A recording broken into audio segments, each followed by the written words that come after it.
Yeah, very good morning to all of you.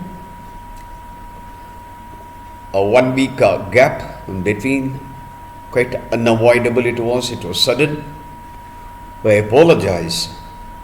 And we meet again, once again, with a story time with JAP. This time, we are going to take up a tale, folk tale from the state of Bengal. Long ago, there lived a poor Brahmin with his mother. Poor though he was very, very God-fearing. And because he was poor, he was not getting married either. Because during those days, the groom, the boy, the bridegroom will have to pay the bride's father a lot of money, and then only he would get a girl. And the poor Brahmin did not have that much of money to get himself married. So he went and begged. He flattered a number of rich people. Flattery, praise somebody quite unduly to get some advantage. So he flattered only to get money.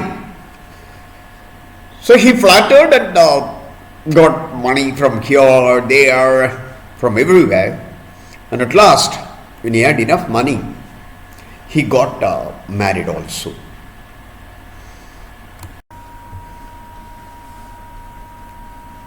For the poor, marriage is definitely not a solution. Marriage sometimes becomes an added problem. For this poor Brahmin, managing a family of his mother itself was very difficult. Now he had his wife. So it was becoming increasingly difficult for him to make both ends meet. Somehow the days went on, and one day he told his mother, "Mother, bless me. Let me go to far off lands and try earning as much as possible, and then I will come back. Bless me and let me go." The mother also said, "Okay, fine, you may go," the mother said. The young Brahmin also left home. Remember I told you, the Brahmin was a very pious Brahmin. Pious means a very religious Brahmin, God-fearing. And there was a ghost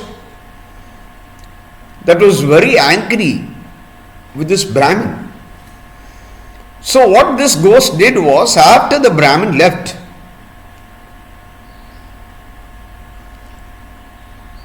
came in the form of the Brahmin and came to the house. The Brahmin's wife asked the ghost, "You told us that you will take a number of days to come back. How come you have come back so early?" And the ghost, in the form of Brahmin, replied, "I think the days aren't very good. Anyway, I've got some money now, so I'm not going." The mother also did not get any doubt. The ghost remained in the form of the Brahmin, enjoying the property, the family life, everything of the Brahmin. And this Brahmin who had been off I mean the real one. He earned reasonably well. And suddenly he remembered his filial duties. What do you mean by filial duties? Duties that are that you owed to your parents. So he remembered the filial duties that he has towards his mother, and he returned. The problem was that the ghost was already there. And the ghost asked, "Who are you?" to the Brahmin. The Brahmin was shocked. He said, "Who are you? I should ask that." The wife didn't know what to say. The mother didn't know what to say. The neighbors didn't know what to say. Because both looked alike. Who will decide on who is the real Brahmin? The ghost said, "I've been here for years now. She's my wife and that's my mother. You're feigning. Feigning means you're pretending. You're feigning to be the Brahmin and trying to cheat me." So saying, the ghost was very adamant. The Brahmin had no other way. He went to the king. King found it very difficult to sort out this problem, because both looked the same. He said, "Okay, I'll look at the case tomorrow." The next day also he said, "Okay, let me look at the case tomorrow." Days went on and on and on, and the king could not really deliver justice. How long could it go on? The poor Brahmin, every day after he meets the king, he would go out and say, "What kind of life? What is goodness coming to an end? I am not getting justice from this king also." So he used to weep and go away.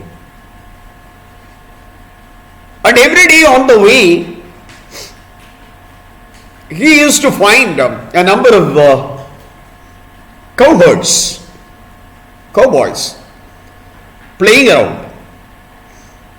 One used to play the role of a king and another his minister, etc. And one day, when this Brahmin was weeping and crossing by, the cowherd king called on him, "Come here. What's your problem? Let me try sorting it out." And the Brahmin narrated his plight. And the cowherd king said, "You go back to the king, tell him I am willing to sort out this problem. If the king is willing, I will sort out the issue." So the Brahmin went back to the king and said, "So the cowherd king is ready to hear out my case and to deliver justice. Please allow him." And the king also thought, "Thank God there is somebody who is going to take out this headache out of me, out of my coat." He said, "Okay." The next day was fixed, and the cowherd king came. The cowherd king came with the file and then listened to the case. As usual, the Brahmin and the ghost Brahmin narrated their versions of the story, and at the end of it, the cowherd king said, "I'm going to deliver judgment.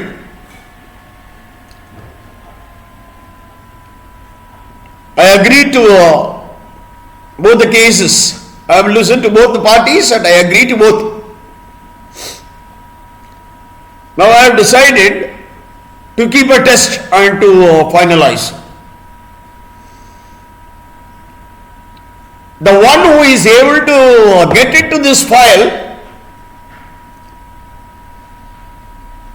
is a real Brahmin to whom the property belongs, the wife belongs. And the real Brahmin thought, you're a coward. That's a brain you got. How can a human being get into a small file?